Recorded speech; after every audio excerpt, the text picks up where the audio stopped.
Well, hello everyone. Welcome back. Appreciate you stopping by for this one. So I'm outside here this afternoon after work, and I thought I would get to something that I have been wanting to do for a few days. So the other day I had my dump trailer hooked up and I was out to the farm, or I was actually going by the farm, and I thought, you know, while I got this dump trailer hooked up, I need to stop at the farm and grab this. Now this is all pine that we cut over 2 years ago. As you can hear, nice and dry. But for a lot of you out on the coast, the pine must be a lot different than it is here. This has been dried for 2 years. And yet, if you put that in a fire, it still gives off a little black soot, you know, coming off the fire ring. It doesn't really bother me, but I don't want to sell it. So what we do with this pine is make kindling. Now, you get a piece like that that's got a knot in it. That's where the soot comes from, because it's got that sappiness in and around where those limbs come out. But I thought while I had the 17 VSC on loan from Woodman Cycles, for those of you that are new here, this is a demo unit from Woodman Cycles in St. Louis. Norm was awesome to let me borrow this for a little while. And while I have that, it is a kindling making machine. And for those of you that don't know, this is how we make our kindling. I've got videos on how we do it. Got a 6-inch piece of Schedule 40, slide these little net bags over it. I make a fire starter, put it in there. It's just added value for our firewood stand. But here's the setup. I've got 16-inch pieces of pine there. I've got my chop saw sitting out here. So I am going to be taking it off the trailer. A lot of it's already straight, but you get pieces like this. So what I like to do is cut that down, cut this end off, you know, below my thumb. I cut these down to around 12 inches so they fit in the bags nice. I'm going to be chopping it with the chop saw, and I'm going to be throwing it over here to Evan on the 17 VSC. And we're going to make as much kindling as we can tonight. So while this machine is in my wood yard, I'm going to take advantage of it because it is so fast at splitting wood, but also, as I realized in the last video, awesome for making kindling. So stick with us. We do have to leave for a little while, so you're going to notice the color change in the sky probably. But we are going to come back and make some kindling. We're going to throw it right there in that trailer and see how much we can get done.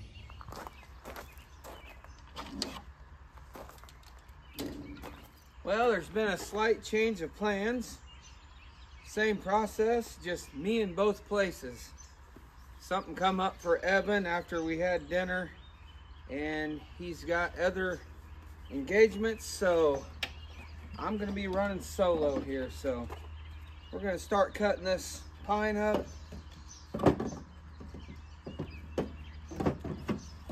And I know what you're thinking. Now, why are you cutting this all down, taking the time to cut it? Because when we originally cut this pine, we cut it 16 inches with the intentions of selling it for firewood. But after burning some of it ourselves, we decided not to sell it. So it is great kindling.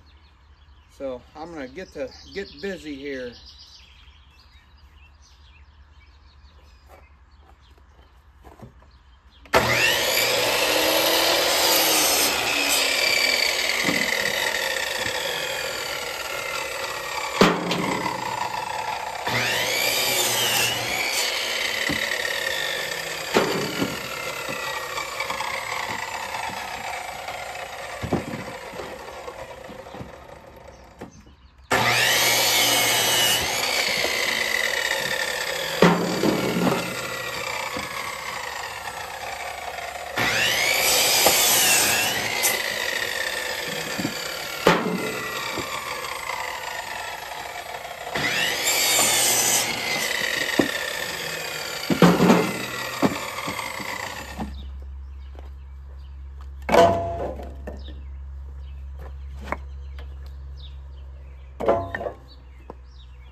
Well, there you go, everybody.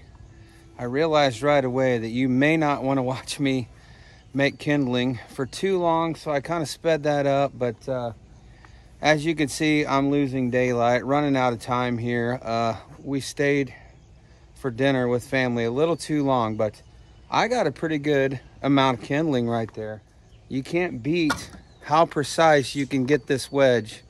And as long as you keep your hands on the sides, I mean, especially with this straight pine, it just pops right through it, and it's very enjoyable to make kindling this way. So I know this is an expensive kindling maker, but like I said before, while I have it here, I'm taking full advantage of stuff like this kindling, because that saved me a ton of time. So guys, I appreciate you being here as always. Like I always say, when these Wolfe Ridge machines are in my wood yard, courtesy of Norm over there in St. Louis at Woodman Cycles, it is available. And I'm going to try to get back with Norm and see what he has already moved out and what he still has on hand. And Chris at Wolfe Ridge told me that he was supposed to be getting another shipment in St. Louis. So, guys, I'm going to leave the link to Norm in the description of the video below with his contact information, as well as Wolfe Ridge. If you're interested in these kind of machines, they are well worth checking out. So if you're in the St. Louis area and you're interested in a machine like this, and you were like me, never had a chance to run one, Norm has some demo units. Matter of fact, I'll take this one back over there if you're interested in something like this, and he'll let you run it in his wood yard before you buy it. So that's all I got for tonight, guys. As always, appreciate you being here, and until next time, get outside. We'll see you.